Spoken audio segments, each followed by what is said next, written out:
6 പതിറ്റാണ്ടിലധികം നീണ്ട പാർട്ടി ബന്ധം അവസാനിപ്പിക്കാൻ ഒരുങ്ങി മുതിർന്ന CPIM നേതാവ് ജി സുധാകരൻ. പാർട്ടി അംഗത്വം പുതുക്കില്ല എന്നും നേതാക്കളെ ബുദ്ധിമുട്ടിച്ച് പാർട്ടിയിൽ തുടരാനില്ല എന്നും ജി സുധാകരൻ ഫേസ്ബുക്ക് പോസ്റ്റിലൂടെ വ്യക്തമാക്കി. പാർട്ടി നേതൃത്വത്തിൽ നിന്നും കടുത്ത അപമാനവും അവഗണനയും നേരിട്ടു എന്നാണ് ജി സുധാകരന്റെ വെളിപ്പെടുത്തൽ.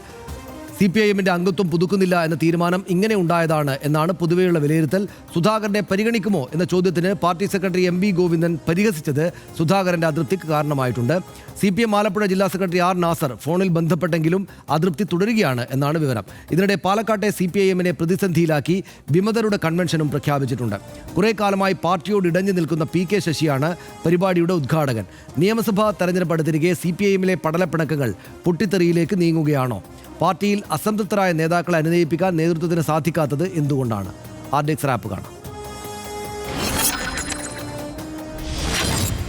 CPIM ജില്ലാ സംസ്ഥാന നേതൃത്വങ്ങളെ കുറ്റപ്പെടുത്തിക്കൊണ്ടാണ് പാർട്ടിയുടെ മുതിർന്ന അംഗമായ ജി സുധാകരൻ പ്രാഥമിക അംഗത്വം പുതുക്കുന്നില്ലെന്ന കാര്യം ഇന്ന് വ്യക്തമാക്കിയത്. പത്രസമ്മേളനത്തിനിടെ സംസ്ഥാന സെക്രട്ടറി MV ഗോവിന്ദൻ തന്നെക്കുറിച്ചുള്ള ചോദ്യങ്ങൾക്ക് പരിഹാസ രൂപേണ മറുപടി നൽകുന്ന ദൃശ്യവും കുറിപ്പിനൊപ്പം സുധാകരൻ പങ്കുവച്ചു.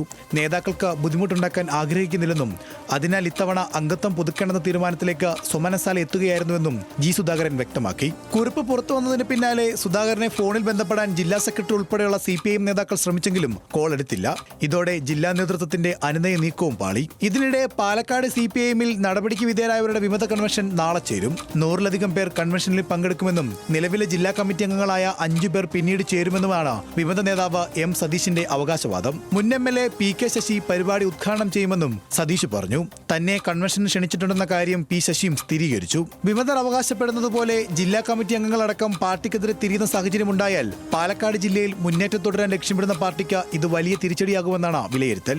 RDX rap news Malayalam.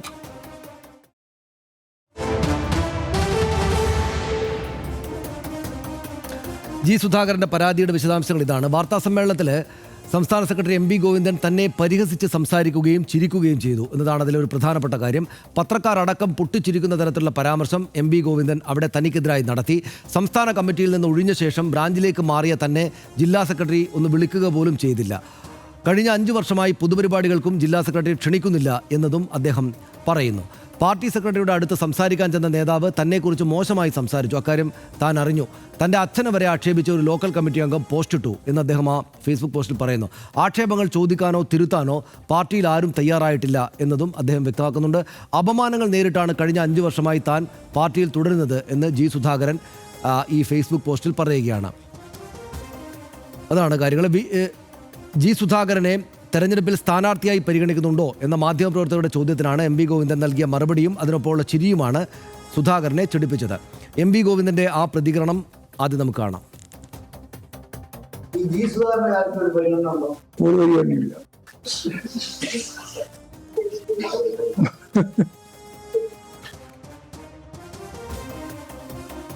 ഒരാൾക്ക് മെമ്പർഷിപ്പ് പുതുക്കാനും പുതുക്കാതിരിക്കാനും അവകാശമുണ്ട് എന്നും സംഭവത്തിലുള്ള വിശദീകരണം പാർട്ടി സെക്രട്ടറി നൽകുമെന്നും LDF കൺവീനർ TP രാമകൃഷ്ണൻ ഇന്ന് പറഞ്ഞു. ഒരാളെയും താഴ്ത്തി കാണിക്കുന്ന സമീപനം പാർട്ടിക്കില്ല എന്നും TP രാമകൃഷ്ണൻ പറഞ്ഞു. ജി സുധാകരനെ പാർട്ടി അവഗണിച്ചിട്ടുണ്ടോ എന്നത് മറുപടി അർഹിക്കുന്ന കാര്യമല്ല എന്ന് മന്ത്രി സജി ചെറിയാൻ പറഞ്ഞു. ജി സുധാകരൻ അങ്ങനെ പറയുമെന്ന് തോന്നുന്നില്ല എന്ന് CPIM നേതാവ് EP ജയരാജൻ പറഞ്ഞു. പ്രശ്നങ്ങൾ പരിഹരിക്കുമോ എന്ന ചോദ്യത്തിന് നാട്ടിലെ എല്ലാ പ്രശ്നങ്ങളും പരിഹരിക്കാൻ തയ്യാറായ പാർട്ടിയാണ് CPIM എന്ന് EP ജയരാജൻ മറുപടി നൽകി. CPIMന്റെ പാർട്ടി മെമ്പർഷിപ്പ് പുതുക്കുക എന്നത് അതിൻ്റെ ഒരു സംഘടനാപരമായ പ്രക്രിയയുടെ ഭാഗമാണ്. അതൊരാൾക്ക് മെമ്പർഷിപ്പ് പുതുക്കാനും പുതുക്കാതിരിക്കാൻ അവകാശം ഓരോ അംഗത്തിനുമുണ്ട്. അതും ഏതെങ്കിലും തരത്തിലുള്ള ഒരു പൊളിറ്റിക്കൽ ക്യാമ്പയിനോ അതുപോലുള്ള മറ്റു പ്രശ്നങ്ങളായിട്ടൊന്നും പാർട്ടി മെമ്പർഷിപ്പ് പുതുക്കുന്നതിന് യാതൊരു പങ്കുമില്ല. ഇതെല്ലാം കൂടിയാലോചിച്ചാലേ പറയാൻ പറ്റൂ. ഒറ്റക്കല്ലല്ലോ ഇത്തരം കാര്യങ്ങൾ അഭിപ്രായം പറയണ്ട. ഞാനത് കണ്ടില്ല. നിങ്ങൾ പറഞ്ഞു കേട്ട അഭിപ്രായം പറയാൻ പറ്റും. എനിക്ക് അദ്ദേഹം അങ്ങനെ പറയും തോന്നുന്നില്ല. അതിന്റെ സാധ്യതകളൊന്നുമില്ല. അദ്ദേഹത്തെ പാർട്ടി എല്ലാ തരത്തിലും പരിഗണിച്ചിട്ടുണ്ടോ? പിന്നെന്താ, അദ്ദേഹം ഞങ്ങളൊക്കെ ഒന്നിച്ച് വിദ്യാർത്ഥി കാലഘട്ടം മുതൽ ഒന്നിച്ച് വന്നവരാണ്. ഞങ്ങൾക്ക് ഒരുപാട് കാലത്തെ അനുഭവങ്ങളുണ്ട്. ഇങ്ങനെയൊന്നും ചിന്തിക്കുന്ന സഖാവായിരിക്കില്ല അദ്ദേഹം. പ്രവർത്തകരുടെ കൺവെൻഷനാണ് നാളെ നടക്കുന്നതെന്നും ശക്തി തെളിയിക്കുന്ന പ്രകടനമല്ലെന്നും കൊഴിഞ്ഞാമ്പാറയിലെ വിമത നേതാവ് M സതീഷ് പറഞ്ഞു. CPIMന്റെ കൺവെൻഷൻ PK ശശി ഉദ്ഘാടനം ചെയ്യും. പാലക്കാട്ടേതാണ്. നിലവിലെ CPIMന്റെ 5 ജില്ലാ കമ്മിറ്റി അംഗങ്ങൾ വിമതർക്കൊപ്പം പിന്നീട് ചേരുമെന്നും സതീഷ് പറഞ്ഞു. CPIMനകത്ത് അസംതൃപ്തി നേരിടുന്ന നിരവധി സഖാക്കൾ പാലക്കാട് ജില്ലാ കമ്മിറ്റിക്കകത്തുണ്ട്. അതിൽ 5ഓളം വരുന്ന ജില്ലാ കമ്മിറ്റി അംഗങ്ങൾ ഇപ്പോൾ ഈ കൺവെൻഷന്റെ ഭാഗമാവില്ല. പക്ഷെ അവരുടെ മനസ്സ് ഞങ്ങളോടൊപ്പമാണ്, ശരീരം മാത്രമേ അപ്പുറത്തുള്ളൂ എന്ന് അവർ അറിയിച്ചിട്ടുണ്ട്. അവർ കൂടി പിന്നീട് ഈ കൺവെൻഷൻ ഞങ്ങളുടെ ഭാഗമാവുമെന്ന് ഞങ്ങൾ പ്രതീക്ഷിക്കുന്നു. പക്ഷേ ഇതാണ് ജി സുധാകരൻ്റെ ഫേസ്ബുക്ക് പോസ്റ്റാണ് പ്രധാനപ്പെട്ട കാര്യം. സാധാരണഗതിയിൽ നമ്മൾ തെരഞ്ഞെടുപ്പിന് തൊട്ട് മുൻപുള്ള കാലത്ത് UDF-നകത്ത് നിന്നാണ്, കോൺഗ്രസിനകത്ത് നിന്നാണ് ഇത്തരം പൊട്ടിത്തെറികളൊക്കെ കേൾക്കുക. പക്ഷേ കോൺഗ്രസിനകത്ത് നല്ല ശാന്തതയാണ് ഇപ്പോൾ, പ്രത്യേകിച്ച് പ്രശ്നങ്ങളൊന്നുമില്ല. പക്ഷേ ഇവിടെ ജി സുധാകരനെ പോലൊരു പ്രധാനപ്പെട്ട നേതാവ് പാർട്ടിയുടെ മെമ്പർഷിപ്പ് തന്നെ പുതുക്കില്ല എന്ന് പറഞ്ഞിരിക്കുക. എന്താ ഒന്ന് അത് സനീഷ്, എന്താണെന്ന് വെച്ച് കഴിഞ്ഞാൽ മിക്കവാറും ഈ കമ്മ്യൂണിസ്റ്റ് പാർട്ടികൾക്കെല്ലാം ഇത്തരം ചില കാര്യങ്ങളിൽ ഒരു കടുംപിടുത്തമുണ്ട്. അതായത് പ്രായപരിധി ഇത്ര നിശ്ചയിച്ചാൽ പിന്നെ അത് വെട്ടൊന്നും മുറിരണ്ട് എന്ന മട്ടിൽ ആ പ്രായപരിധിക്ക് അപ്പുറത്തേക്കുള്ള ഒരു ആലോചനയിലേക്ക് പോകാതിരിക്കുക. അപ്പോൾ കേരളത്തിലെ സാഹചര്യം നോക്കിയാൽ ഇപ്പോൾ പിണറായി വിജയൻ്റെ കാര്യത്തിൽ ഒഴിച്ച് ആ നിലയ്ക്ക് ഒരു പരിഗണന ആർക്കും കൊടുക്കുന്നില്ല. പിണറായി വിജയൻ ലീഡർ എന്നുള്ള നിലയിൽ, നയിക്കുന്നയാൾ എന്നുള്ള നിലയിൽ കഴിഞ്ഞ സർക്കാരിനെയും അതിനുശേഷം ഇപ്പോൾ വരാനിരിക്കുന്ന തെരഞ്ഞെടുപ്പിനെയും നയിക്കുന്നയാൾ എന്ന നിലയിൽ പരിഗണന കൊടുത്തു എന്നുള്ളത് ഒഴിച്ചാൽ അതിനു മുമ്പ് ഏതാണ്ട് 10-13 പേരെ ഒഴിവാക്കിയിട്ടുണ്ട്. ഈ പ്രായപരിധി കാര്യം പറഞ്ഞ തന്നെ നേതൃനിരയിൽ നിന്ന് ആ ഒഴിവാക്കിയ ആളുകൾ അപ്പോൾ അവരുടെ ഒരു പ്രവർത്തന ശേഷി പൂർണ്ണമായും ഇല്ലാതായതിനെ തുടർന്ന് അങ്ങ് ഒഴിവാക്കി എന്ന് പറയാൻ പറ്റുമോ? അല്ല, വളരെ ഊർജ്ജസ്വലതയോടെ പ്രവർത്തിച്ചു വന്നവർ ആണില്ല. ഇത് തൊട്ട് മുമ്പ് ഈ ഒഴിവാക്കപ്പെടുന്നതിന് തൊട്ട് മുമ്പുള്ള ജി സുധാകരൻ്റെ അവസ്ഥ എന്താ? അദ്ദേഹം മന്ത്രിയാണ്. മന്ത്രിസ്ഥാനത്ത് ഇരുന്ന് അത് അവസാനിക്കുമ്പോഴേക്കാണ് അദ്ദേഹത്തെ ഒഴിവാക്കുന്നത്. ഇപ്പുറത്ത് ഈ ഒപ്പം ഒഴിവാക്കപ്പെട്ട മറ്റൊരാളാണ് ഇടുക്കി ജില്ലയിൽ നിന്നുള്ള MM മണി. അദ്ദേഹം CPM-ൻ്റെ സംസ്ഥാന സെക്രട്ടേറിയറ്റ് അംഗമായിരുന്നു, മന്ത്രിയായിരുന്നു.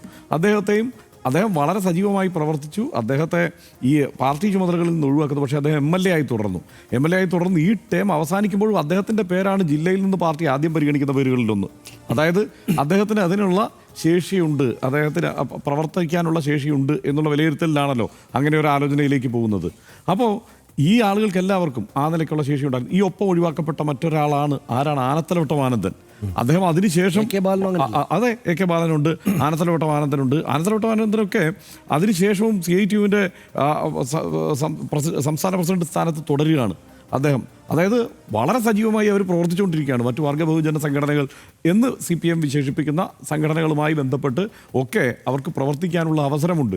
ഇത് എല്ലാ ദിവസവും രാവിലെ സനീഷ് മാധ്യമപ്രവർത്തനം ഇതുപോലെ തന്നെയാണ്. മാധ്യമപ്രവർത്തനം ഒരു ദിവസം രാവിലെ നമ്മളിന്ന് പെൻഷൻ ആയതുകൊണ്ട് ഇതോടെ മാധ്യമപ്രവർത്തനം അവസാനിപ്പിച്ചു എന്ന് പറയാൻ പറ്റുമോ? ഇല്ല. രാഷ്ട്രീയ പ്രവർത്തകൻ അങ്ങനെ പറയാൻ പറ്റുമോ? ഇല്ല. അത് എപ്പോഴും ജനങ്ങൾക്കിടയിൽ ഇറങ്ങി പ്രവർത്തിച്ച് ജനങ്ങളുടെ പ്രശ്നങ്ങൾ മനസ്സിലാക്കി അവർക്കിടയിൽ സജീവമായി ഇടപെടുന്ന ഒരാളെ സംബന്ധിച്ചിടത്തോളം ഇപ്പോൾ ഈ മുറിച്ചു മാറ്റപ്പെട്ട പോലെ അങ്ങ് ഒഴിവായി പോകാൻ കഴിയില്ല. അതൊഴിവായി പോകാൻ കഴിയില്ലെന്ന് ഈ രാഷ്ട്രീയ പാർട്ടികൾക്കും അറിയാം. അതുകൊണ്ടാണ് അവരെ പരമാവധി എന്ത് ചെയ്യുന്നത്? അക്കോമഡേറ്റ് ചെയ്യുന്നത്. അവരെ ഏതെങ്കിലുമൊക്കെ തരത്തിൽ, അതായത് ഈ പറയുന്ന വർഗ ബഹുജന സംഘടനകളിൽ പ്രവർത്തിക്കാനുള്ള അവസരം നൽകുക, അല്ലെങ്കിൽ ഒരു ഉപദേഷ്ടാവിൻ്റെ റോളിലെങ്കിലും അവരെ സമീപിക്കുന്ന സാഹചര്യം ഉണ്ടാവും. ഇപ്പോൾ വൈക്കം വിശ്വൻ ഈ ഒപ്പം ഒഴിവാക്കപ്പെട്ട ആളാണല്ലോ. വൈക്കം വിശ്വൻ ഈ അവസ്ഥയുണ്ടോ? ഏതാണ്ട് ഒഴിവാക്കപ്പെട്ടു എന്നുള്ള ഒരു അവസ്ഥ അദ്ദേഹത്തിനുണ്ടോ? ഇല്ല. ഇപ്പോൾ AK ബാലനുണ്ടോ? AK ബാലൻ്റെ അടുത്ത് എന്നിട്ടാണ് CPIM-മായി ബന്ധപ്പെട്ട് ഇപ്പോഴും ഒരു വിഷയമുണ്ടായാൽ ആദ്യം ബൈറ്റ് വയ്ക്കുന്നത്. അദ്ദേഹം ആധികാരികമായാണ് ആ വിഷയങ്ങളിൽ അങ്ങ് പ്രതികരിക്കുന്നത്. പാർട്ടിയുടെ ഒരു വക്താവിൻ്റെ സ്വഭാവത്തിൽ അദ്ദേഹം പ്രതികരിക്കുമ്പോൾ ആരെങ്കിലും വിലക്കിയിട്ടുണ്ടോ അദ്ദേഹത്തെ? ഇല്ല. അപ്പോൾ ഈ നിലയ്ക്കുള്ള പരിഗണന ഇവർക്കെല്ലാവർക്കും കിട്ടിയിട്ടുണ്ട്. അപ്പോൾ അത് അദ്ദേഹവും ആഗ്രഹിക്കുന്നുണ്ട്. അതാണ് അതിൻ്റെ പ്രശ്നം. അദ്ദേഹവും ആ നിലയ്ക്കുള്ള ഒരു പരിഗണന അദ്ദേഹത്തിന് ഇപ്പോൾ കോഴിക്കോട് ഈ നിലയ്ക്ക് തന്നെയുള്ള ഒരാളാണ്.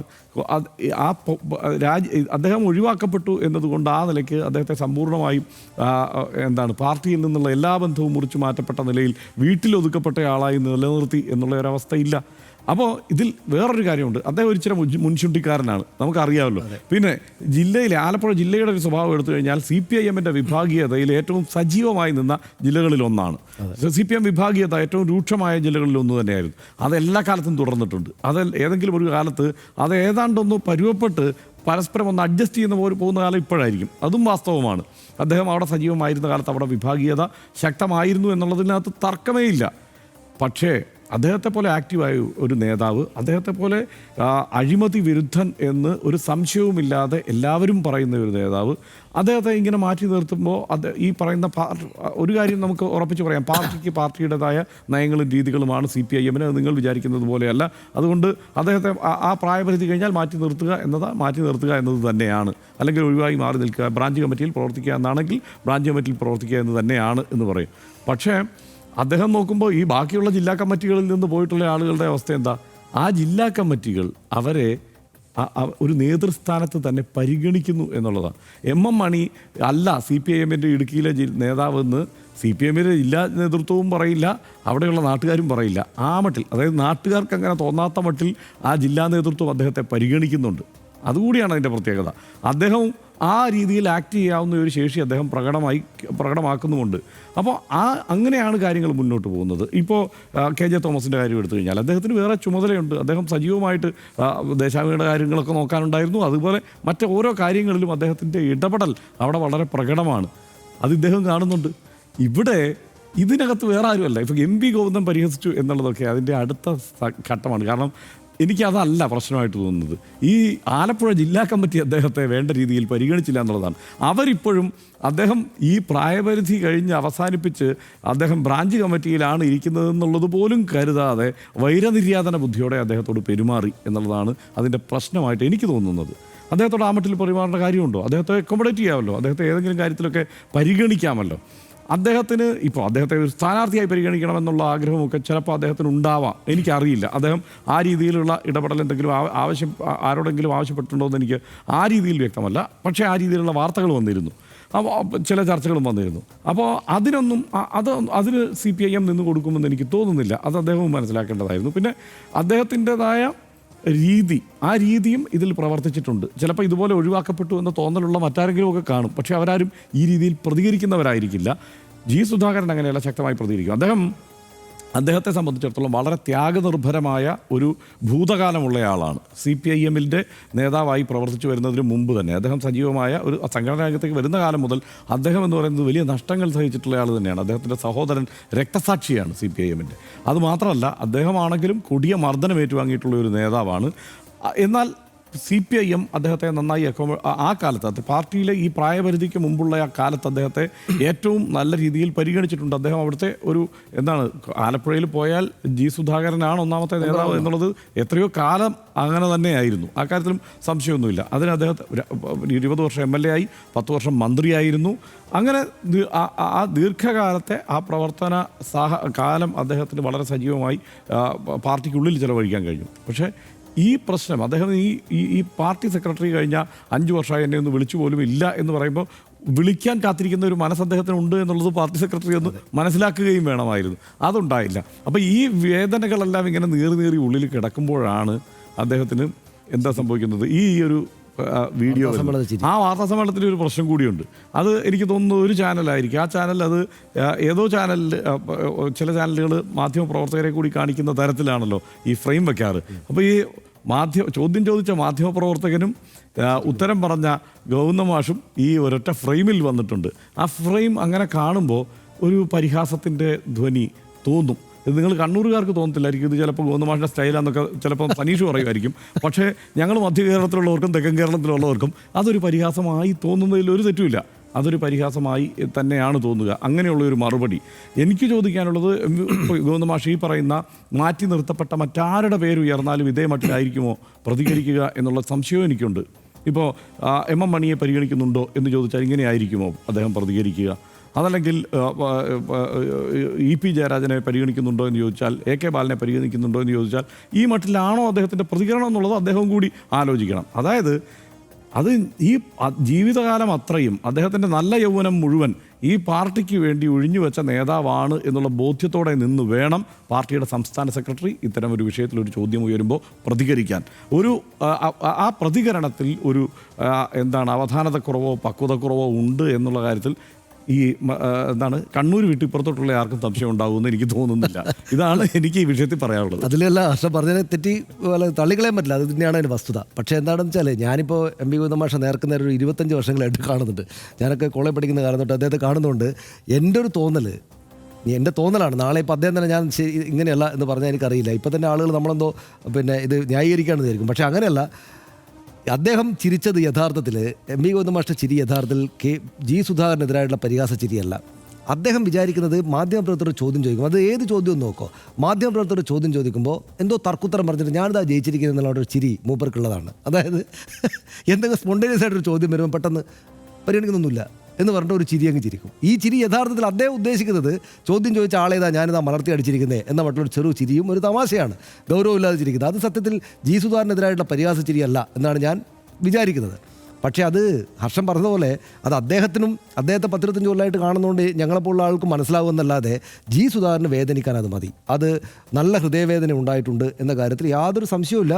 അത് ജി സുധാകരൻ ആ പറഞ്ഞതിനോട് പൂർണ്ണമായിട്ട് ഞാൻ യോജിക്കുകയാണ്. ഹർഷൻ പറഞ്ഞ കാര്യമാണ് അതിന് ശരി. ഞാൻ ഈ പറഞ്ഞിരിക്കുന്ന കാര്യമല്ല, ഹർഷൻ പറഞ്ഞാണ് അതിൻ്റെ കാര്യം ശരി. അതുകൊണ്ട് എന്താണ് ചെയ്യേണ്ടതെന്ന് വെച്ചാൽ ഇവർ ഈ പ്രശ്നം ഒഴിവാക്കാനാണെങ്കിൽ ഈ എം.വി. ഗോവിന്ദൻ മാസ്റ്റർ തന്നെ ജി സുധാകരനോട് ഫോണിൽ വിളിച്ചിട്ടോ നേരിട്ടോ ഇട്ട് സംസാരിക്കുന്നതാണ് അവർക്ക് ആ പ്രശ്നം പരിഹരിക്കണമെന്നുണ്ടെങ്കിൽ നല്ലത് എന്നാണ് എനിക്ക് തോന്നുന്നത്. എന്നാൽ അവിടെ ഒരു പ്രശ്നം, ഒരു ഹൃദയവേദന ഉണ്ടായിട്ടുണ്ട്. ഞാനേ ഈ RDXലേക്ക് വരുന്നതിന് മുമ്പ് തൊട്ട് മുമ്പ് ഒരു കാരണവുമില്ലാതെ എൻ്റെ മുന്നിൽ കിടന്നൊരു പുസ്തകം എടുത്ത് മറിച്ച് നോക്കി. ആദ്യമായിട്ടാണ് TJS ജോർജിൻ്റെ ഘോഷയാത്ര എന്ന് പറയുന്ന പുസ്തകം. നമ്മളെല്ലാവരും വായിച്ചുള്ള വളരെ പോപ്പുലർ പുസ്തകമാണ്. TJS ജോർജിൻ്റെ ഘോഷയാത്രയ്ക്ക് MP നാരായണപിള്ളയാണ് അവതാരിക എഴുതിയിരിക്കുന്നത്. അപ്പോൾ അതിനകത്ത് ഒരു കാര്യം, TJS ജോർജ് എന്തോ ബിസിനസ് തുടങ്ങാൻ ആലോചിക്കുകയാണ്. റിട്ടയർമെൻറ്റിന് ശേഷം പത്രക്കാരനായിട്ട് കത്തിക്കയറി നിന്ന ആളാണല്ലോ TJS ജോർജ്. അപ്പോൾ അതിൻ്റെ കാലത്തിന് ശേഷം എന്തോ മൂപ്പര് വെറുതെ ഇരുന്ന് കുറച്ച് ബോറടിച്ചപ്പോൾ ഒരു ബിസിനസ് എന്തോ തുടങ്ങാനിലേക്ക്, എന്തോ ഒരു പ്രൊഡക്റ്റ് വിപണിയിൽ ഇറക്കാനോ മറ്റോ അല്ല ഒരു മാഗസിൻ തുടക്കാൻ വേണ്ടിയിട്ട് അങ്ങനെ എന്തോ സ്വന്തമായിട്ടൊരു ബിസിനസ് നടത്താൻ വേണ്ടിയിട്ട് വരികയാണ്. അപ്പോൾ അതിലെഴുതിയിരിക്കുകയാണ് നാരായണപിള്ള, MP നാരായണപിള്ള TJS ജോർജിൻ്റെ ഘോഷയാത്രയ്ക്ക് നടത്തിയ അവതാരികയിൽ എഴുതിയിരിക്കുകയാണ്, വയസ്സാകാതിരിക്കാൻ നിങ്ങളെപ്പോലൊരാൾക്ക് 2 വഴികളേ ഉള്ളൂ. 1 രാഷ്ട്രീയം, 2 എന്തെങ്കിലും സ്ഥാപിച്ച് നന്നാക്കാൻ ശ്രമിച്ചുകൊണ്ടേയിരിക്കുക. MP നാരായണപിള്ളയെ നമ്മുടെ തലമുറയിൽപ്പെട്ട ആൾക്ക് നന്നായിട്ടറിയാലോ, ഭയങ്കര റിസ്കിനായിട്ടുള്ള ആളാണ്. അതായത് വയസ്സാകാതിരിക്കാൻ ഈ ലോകത്തുള്ള 2 പരിപാടികളിൽ 1 രാഷ്ട്രീയമാണ്. രണ്ടാമത്തേത് അതും ഏതാണ്ട് രാഷ്ട്രീയം തന്നെയാണ്. മറ്റ് ചില കാര്യങ്ങളുടെ കുഴപ്പങ്ങൾ ഇങ്ങനെ സ്ഥാപിച്ച് ഇപ്പോൾ ചില ആളുകൾ CPM നന്നാക്കാൻ ശ്രമിക്കുന്നില്ല. റിട്ടയർമെൻ്റ് ആയിട്ടുള്ള ആളുകൾ അവർ ചെറുപ്പക്കാരായിരിക്കുക. കാരണം നമ്മൾ ചില സ്റ്റുഡിയോകളിലൊക്കെ എപ്പോഴും ചർച്ചകൾ വന്നിരിക്കുന്ന ആൾ 20 വർഷം മുമ്പ് ഉള്ള ആളുകളെ ഇപ്പോഴും കാണാം. അവർ വളരെ യങ്ങായിട്ട് എനർജറ്റിക്കായിട്ട് CPM ശരിയല്ല, അത് ശരിയല്ല, ഇതിലെ പിണറായി വിജയൻ ശരിയല്ല എന്ന് പറഞ്ഞുകൊണ്ടേയിരിക്കും. എന്താ അതിൽ ചെറുപ്പം വരും, യൗവനം വരും. നിങ്ങൾ ഒരു കാര്യം തെറ്റാണെന്ന് പറഞ്ഞ് സ്ഥാപിച്ചുകൊണ്ടേയിരിക്കുക. അപ്പം എന്ത് വ്യക്തമായിട്ട് എഴുതിയിരിക്കുന്നത് നോക്ക്. അപ്പോൾ ഇതിൽ ഒന്നാമത് പറഞ്ഞ രാഷ്ട്രീയത്തിൽ നിന്നാണ് ജി സുധാകരൻ അദ്ദേഹത്തിൻ്റെ വളരെ എനർജറ്റിക് ആയിട്ടുള്ള കാലത്ത് ഇങ്ങനെ മറ്റുള്ളവരുടെ ഭാഗത്ത് നിന്ന് ഇങ്ങനെ ഒരു അവഗണന നേരിടുന്നത്. അത് ശരിക്കും അദ്ദേഹത്തെ പ്രയാസപ്പെടുത്തും. കാരണം അദ്ദേഹം അഴിമതിരഹിതനായിരുന്നു, നന്നായിട്ടാണ് പ്രവർത്തിച്ചത്. 2006 തൊട്ട് 2011 വരെയുള്ള VS അച്യുതാനന്ദ സർക്കാരിലും 2016 തൊട്ട് പിന്നീടുള്ള പിണറായി വിജയൻ സർക്കാരിലും ഒക്കെ മന്ത്രിയായിരുന്ന ആളാണ്. വളരെ ആക്റ്റീവായിട്ട് വളരെ ചെറിയ പ്രായം തൊട്ട് സ്കൂളിലോ മറ്റോ പഠിക്കുന്ന കാലത്ത് 63 വർഷക്കാലം CPIMൻ്റെ അംഗമായിട്ട് ആ നാട്ടിലാകെ പറന്ന് നടന്ന് പ്രവർത്തിച്ച, ആ നാട്ടിലാകെയാണോ ഈ കേരളം മുഴുവൻ പറന്ന് നടന്ന് പ്രവർത്തിച്ച, എപ്പോഴും സംഘർഷങ്ങൾക്കകത്തും പ്രശ്നത്തിനകത്തൊക്കെ നിന്നിട്ട് ഇങ്ങനെ നിന്നൊരാളെ പെട്ടെന്ന് ഇവർ അവരുടെ സംഘത്തിൽ നിന്ന് ഒഴിവാക്കുകയാണ്. അവരുടെ സംഘത്തിന് എന്താ ഹർഷം ഒഴിവാക്കുന്നത്? ഇപ്പോൾ മണിയാശാന അവിടുത്തെ പാർട്ടി എന്തുകൊണ്ടാണ് അങ്ങനെ കൊണ്ടു നടക്കുന്നത്? ഇപ്പോൾ നമ്മുടെയൊക്കെ പ്രാദേശികമായ സ്ഥലങ്ങളിലെല്ലാം ഈ 10-50 വയസ്സായിട്ടുള്ള പാർട്ടി നേതാക്കളാണ്. ഇപ്പോൾ CPM ആവണമെന്നില്ല, അങ്ങനെ കാര്യങ്ങളെ നോക്കുന്ന, അപ്പോൾ എല്ലാ പാർട്ടികളും അങ്ങനെയല്ല, പക്ഷേ ഇങ്ങനെ നോക്കുന്ന ആളുകളെ ഏറ്റവും ചെറുപ്പക്കാരായിട്ടുള്ള ആളുകൾ, പ്രത്യേകിച്ച് RSS ഒക്കെ കണ്ടിട്ടുണ്ട്. RSSൻ്റെയും BJPയുടെ എനിക്ക് അങ്ങനെ അറിയില്ല. RSSൻ്റെ വളരെ പ്രായം ചെന്ന മനുഷ്യരോട് അവരുടെ ചെറുപ്പക്കാരായിട്ടുള്ള ആളുകൾ വലിയ ആഭിമുഖ്യം കാണിക്കും, വളരെ സ്നേഹം കാണിക്കും, വളരെ അവരുടെ കാര്യങ്ങളെല്ലാം നോക്കും. പ്രത്യേകിച്ചും ഈ പറയുന്ന ഫുൾ ടൈമേഴ്സ് ഒക്കെ ആണെങ്കിൽ അങ്ങനെയാണ്, അവർക്കൊരു വലിയ ആദരവ് കിട്ടും. എന്തുകൊണ്ടാണ്? അവരുടെ ആക്റ്റീവായിട്ടുള്ള പ്രായത്തിൽ, അതിപ്പോൾ CPMൻ്റെ നേതാക്കളാണെങ്കിൽ പ്രാദേശിക നേതാക്കളാണ്, അവർ ആക്റ്റീവായിട്ടുള്ള പ്രായത്തിൽ അവർക്ക് താഴെ പിന്നാലെ വരുന്ന ആളുകളോട് സ്നേഹത്തോടെ ആയിരിക്കും പെരുമാറിയിട്ടുണ്ടാവുക. വളരെ സ്നേഹത്തോടെയും മറ്റുമാണ് പെരുമാറിയിട്ടുണ്ടാവുക. ജി സുധാകരൻ സ്നേഹമില്ലാത്ത മനുഷ്യനൊന്നുമല്ല, പക്ഷേ ജി സുധാകരൻ ഇവരോടെല്ലാം റഫായിട്ട് വരും. അദ്ദേഹത്തിൻ്റെ രീതിയാണ്. സ്വാഭാവികമായിട്ട് ഇപ്പോൾ അദ്ദേഹം അമ്പലപ്പുഴയിൽ 3ാം തവണയും മത്സരിച്ചതിന് മുമ്പ് അവിടെ H. സലാം വന്നു. H. സലാം വന്ന് ജയിച്ചപ്പോൾ H. സലാമിൻ്റെ പരാതി എന്താണ്? ഇദ്ദേഹം എന്നെ തോൽപ്പിക്കാൻ ശ്രമിച്ചു. അപ്പോൾ അന്വേഷണ കമ്മീഷൻ വെച്ചു. അന്വേഷണ കമ്മീഷൻ കണ്ടെത്തി ജി സുധാകരൻ വേണ്ട രീതിയിൽ ഇടപെട്ടില്ല എന്ന് കണ്ടെത്തി. അപ്പോൾ സ്വാഭാവികമായിട്ടും അവിടെ ഈ ഒരു ജീവൻ മരണ പോരാട്ടം നടന്ന H. സലാമിന് അദ്ദേഹത്തോട് ദേഷ്യം തോന്നുമോ ഇല്ലയോ? പറ, ദേഷ്യം തോന്നില്ലേ? അപ്പോൾ സ്വാഭാവികമായിട്ടും പറഞ്ഞല്ലോ വിഭാഗീയതയുടെ കേന്ദ്രമാണ്. അപ്പോൾ അദ്ദേഹത്തിൻ്റെ ആക്റ്റീവ് ആയിരിക്കുക, എനർജറ്റിക് ആയിരിക്കുക എന്നതിൽ ഇതുകൂടെ ഉണ്ട്. കാരണം ഈ പറയുന്ന പ്രശ്നങ്ങൾക്കകത്ത് ചെന്ന് പെടുക, അവനിട്ടൊരു ഭാരമൊക്കെ അവനൊരു കുഴപ്പമുണ്ടാക്കുക എന്നൊരു സംഗതി ഉണ്ടെന്നാണ് ഇവർ പറയുന്നത്. അത് സ്വാഭാവികമായിട്ട് അതിൻ്റെ ഇപ്പുറത്തുള്ള ആളുകൾ മുറിവേൽക്കുകയും ഇതിനെ, അപ്പോൾ മണിയാശാൻ ഇടുക്കിയിൽ കിട്ടുന്ന സ്നേഹാദരവോടെയുള്ള ട്രീറ്റ്മെൻറ്റ് ഈ ജി സുധാകരന് കിട്ടില്ല. ഇതൊന്നും രാഷ്ട്രീയ പാർട്ടിയുടെ കാര്യങ്ങൾ മനസ്സിലാക്കണമെന്നൊന്നുമില്ല. ഇത് മനുഷ്യരെ നമ്മളിങ്ങനെ കണ്ടുകൊണ്ടിരിക്കുമ്പോൾ നമുക്ക് വീടുകൾക്കകത്ത് എന്താ സംഭവിക്കുന്നത്? ഇപ്പം നമ്മളൊക്കെ പ്രായമായി കഴിഞ്ഞാൽ വലിയ കുഴപ്പക്കാരായിട്ടുള്ള ഒരു അപ്പൂപ്പന്മാരായി കഴിഞ്ഞാൽ നമുക്ക് അത്രമാത്രം ആദരവേ കിട്ടും ആളുകളുടെ നിന്ന്. അതും നമുക്ക് ശരിയാക്കി എടുക്കാൻ പറ്റുന്ന കാര്യമാണോ ഹർഷ? അല്ല. ഇപ്പോൾ ഹർഷൻ ആളോട് നന്നായിട്ട് ചിരിച്ചും കളിച്ചും സംസാരിക്കുന്ന ആളാണ്. പ്രായം ചെന്നാണ് നമ്മുടെ സ്വഭാവം അങ്ങനെയൊക്കെ നിൽക്കുകയാണെങ്കിൽ അങ്ങനെ നിൽക്കും. ഇപ്പം നമ്മൾ വളരെ റഫായിട്ട് പെരുമാറുന്നതാണ്, നമുക്ക് ആ ട്രീറ്റ്മെൻറ്റാണ് കിട്ടുക. അത് ഞാൻ പറഞ്ഞ ജി സുധാകരൻ്റെ കുഴപ്പമല്ല, അദ്ദേഹത്തിൻ്റെ രീതി അതാണ്. അദ്ദേഹത്തിൻ്റെ ആ രീതിയാണ് അദ്ദേഹത്തെ പാർട്ടിയിലെ നല്ല സംഘാടകനാക്കി തീർത്തത്. പക്ഷേ അദ്ദേഹത്തിൻ്റെ ആ രീതി ഇപ്പോൾ ഇങ്ങനൊരു അദ്ദേഹത്തിൻ്റെ ബുദ്ധിമുട്ടിന് കാരണമായിരിക്കുന്നു. ഇത് യഥാർത്ഥത്തിൽ ഇത്തരം കാര്യങ്ങളെല്ലാം ഇപ്പം നമ്മളെ അത്ര ബുദ്ധി, ഇപ്പം ഞാനീ പറയുന്ന എൻ്റെ അത്രക്ക് ബുദ്ധിയില്ലാത്ത ആൾക്കാരെന്നുള്ള അവിടുത്തെ പാർട്ടിക്കാർ. അപ്പോൾ ഇതെല്ലാം ഒന്ന് മനസ്സിലാക്കിയിട്ട് അദ്ദേഹത്തെ കൂടെ ചേർത്ത് നിർത്താനുള്ള ശ്രമമാണ് നടത്തുന്നത്. ഞാൻ പറയുന്നത് അദ്ദേഹം കോൺഗ്രസിലേക്കോ ബി ജെ പിയിലേക്കോ പോകുമോ പോകാതിരിക്കുമോ അത്തരം ചർച്ചകൾ വരുമോ എന്നല്ല. പക്ഷേ ഒറ്റപ്പെടുക, മനുഷ്യർ പ്രായത്തിൽ 70 വയസ്സ് കഴിഞ്ഞാൽ വളരെ ആക്റ്റീവായിട്ട് ഇപ്പോഴും നമുക്ക് പ്രവർത്തിക്കാൻ ഊർജ്ജമുണ്ടെന്ന് വിചാരിക്കുന്ന മനുഷ്യരെ ഇങ്ങനെ അവരെ അങ്ങനെ ഒരു ബുദ്ധിമുട്ടിന് വിട്ടുകൊടുക്കാതെ സംരക്ഷിക്കാനുള്ള ചുമതല മനുഷ്യർക്കുണ്ട്. ഞാൻ പറഞ്ഞ രാഷ്ട്രീയ സംഘടനകൾ, ഇന്ന് രാഷ്ട്രീയ പാർട്ടിയിൽ നിന്ന് മാത്രം രാഷ്ട്രീയ സംഘടനകൾക്കാകെയുണ്ട്. പക്ഷേ അപ്പോൾ ജി സുധാകരൻ മനസ്സിലാക്കേണ്ട ഒരു കാര്യം, അദ്ദേഹം എനിക്ക് സീറ്റ് വേണമെന്നൊന്നും പറയാൻ പാടില്ല. ഞാൻ ഇന്നലെ നോക്കുമ്പോൾ ഹർഷ മറ്റൊരു ചാനലിൽ ഇതിനകത്ത് MK മുനീർ, അദ്ദേഹത്തിന് ആരോഗ്യം തീരെ വയ്യ, പക്ഷേ അദ്ദേഹത്തിന് സീറ്റ് വേണം എന്നാണ് അദ്ദേഹം പറയുന്നത്. അദ്ദേഹം അങ്ങനെ തന്നെ ആവശ്യപ്പെടുകയാണ്. ഞാൻ പറയുന്നത് അതിലെല്ലാം നമ്മൾ ഇത്രയും കാലം മന്ത്രിമാരായിട്ട് നിന്നു, ചെറിയ പ്രായം തൊട്ട് രാഷ്ട്രീയ പ്രവർത്തനത്തിലേക്ക് വന്നു, നമ്മൾ അതിൻ്റെ സൗകര്യങ്ങളൊക്കെ അനുഭവിച്ചിട്ടുണ്ട്. അപ്പോൾ നമ്മൾ ഒരു പുതിയ കാലത്തേക്ക് ചെറുപ്പക്കാർ വരട്ടെ എന്ന് കുറച്ചൊരു ഉദാരമതികളാവുന്നതിന് പകരം ഇങ്ങനെ വീണ്ടും വീണ്ടും ഈ പദവി വേണം എന്ന് ആവശ്യപ്പെട്ടുകൊണ്ടിരുന്ന ആളുകൾക്ക് ഒരു ചെറിയ അവമതിപ്പുണ്ടാവും, ഇല്ലേ? അത് അവർ ചെറുപ്പക്കാരായിരുന്നപ്പോൾ അവർക്ക് ഇങ്ങനെ കാണിക്കുന്ന പ്രായമുള്ള ആളുകളോട് അവമതിപ്പുണ്ടാവും. പിന്നെ അവർ മനസ്സിലാക്കേണ്ട എന്താണ്, ഈ MLA സ്ഥാനം കിട്ടിയാൽ മാത്രമല്ല ജനങ്ങളെ രാഷ്ട്രീയ പ്രവർത്തനം എന്ന് വെച്ചാൽ അതല്ല. അപ്പോൾ അതുകൊണ്ട് ആ നിലക്ക് കാര്യങ്ങൾ മനസ്സിലാക്കിയാൽ ഇതൊരു പരസ്പരം അങ്ങോട്ടും ഇങ്ങോട്ടും ആളുകൾ കാര്യങ്ങൾ മനസ്സിലാക്കി. ഒറ്റ കാര്യം ഞാൻ കൂട്ടിച്ചേർക്കട്ടെ. എന്താണെന്ന് വെച്ച് കഴിഞ്ഞാൽ ഈ റിട്ടയർമെൻറ്റ് പ്രായം എന്നുള്ളത് സംബന്ധിച്ച് ഒരു പുനരാലോചന ഈ പാർട്ടികളൊക്കെ നടത്തണം. കാരണം ഈ പ്രായം എന്നുള്ളത് ഇപ്പം മലയാളി നമ്മളെപ്പോഴും ഇവരെല്ലാം ഈ നേതാക്കന്മാരെല്ലാവരും അഭിമാനത്തോടെ പറയുന്നത് എന്താണ്, കേരളത്തിൽ ആയുർദൈർഘ്യം വളരെ കൂടിയിരിക്കുന്നു, മനുഷ്യൻ്റെ ആരോഗ്യം കൂടി, ഈ കാലം മാറിയതിനനുസരിച്ച് ആയുർദൈർഘ്യം വർദ്ധിച്ചുകൊണ്ടിരിക്കുന്നു എന്നുള്ളതൊരു വാസ്തവമാണല്ലോ. ഇന്ത്യയിൽ ഏറ്റവും കൂടുതൽ ആയുർദൈർഘ്യമുള്ള സംസ്ഥാനമാണ് കേരളം. അപ്പോൾ ഈ മറ്റ് യൂറോപ്പിലൊക്കെ ആളുകളെ പരിഗണിക്കുന്നത് പോലെ കുറച്ച് പ്രായമായ ആളുകളെ കൂടി കാര്യമായി പരിഗണിക്കുക എന്നുള്ളത് തന്നെയാണ്. അത് അതിനകത്തൊരു പ്രശ്നമുള്ള എന്താ വെച്ചാൽ ഇപ്പോൾ 140 മണ്ഡലങ്ങളല്ലേ ഉള്ളൂ, അതിനകത്ത് സ്ഥാനാർത്ഥിയാക്കണം എന്നല്ല, ഞാൻ പറഞ്ഞത് പാർട്ടി പരിഗണിക്കുക, അവരുടെ പരിപാടികളിലൊക്കെ പങ്കെടുപ്പിക്കുക, അതിൽ രണ്ടിടത്ത് പ്രസംഗിക്കാൻ കൊണ്ടുപോവുക, നേതാവായി അപ്പോൾ കൊണ്ടുനടക്കുക. ഞാൻ പറഞ്ഞത് ഇത് തന്നെയാണ്, തിരഞ്ഞെടുക്കപ്പെടേണ്ടതില്ല ഒരു പാർട്ടി. അങ്ങനെ ഒരു ഈ ഏതെങ്കിലും നിയമസഭാ മണ്ഡലത്തിലേക്കോ അല്ലെങ്കിൽ വേണ്ട പഞ്ചായത്തിലേക്കോ ഒന്നും തിരഞ്ഞെടുക്കപ്പെടണമെന്നുള്ളതല്ല ഞാൻ പറഞ്ഞത്. അല്ലെങ്കിൽ ആ നിലയ്ക്കുള്ള ഒരു അവസ്ഥയല്ല. പാർട്ടിയുടെ അല്ലാത്ത ഒരു പരിഗണനയുണ്ടല്ലോ, അവരുടെ ഒരു സ്നേഹം, അതവർക്ക് അനുഭവിക്കേണ്ട ആവശ്യമുണ്ട് ഈ പ്രായത്തിൽ പ്രത്യേകിച്ച്. അത് കൊടുക്കണം പാർട്ടി. അത് ശരിയാണ്, അത് ആ നിലക്ക് കാണേണ്ടതാണ്.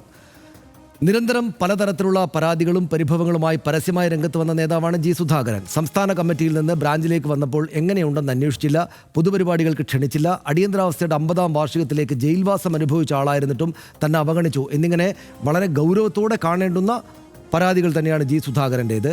BS അച്യുതാനന്ദന് മന്ത്രിസഭയിലും 1-ാം പിണറായി മന്ത്രിസഭയിലും അംഗമായിരുന്നിട്ടും 2021 സീറ്റ് നൽകാത്തത് സുധാകരനെ ചുടിപ്പിച്ചിരുന്നു. പിന്നീട് പാർട്ടി സംസ്ഥാന കമ്മിറ്റിയിൽ നിന്ന് കൂടി ഒഴിവാക്കപ്പെട്ടതോടെ നേതൃത്വവുമായി അദ്ദേഹം നല്ല ബന്ധത്തിലുമായിരുന്നില്ല. അമ്പലപ്പുഴ സീറ്റ് സ്വപ്നം കണ്ട ജി സുധാകരൻ അത് ലഭിക്കാനുള്ള സാധ്യതയും ഇന്നത്തെ പരസ്യ വിമർശനത്തോടെ അവസാനിച്ചു എന്ന് വേണം കരുതാൻ.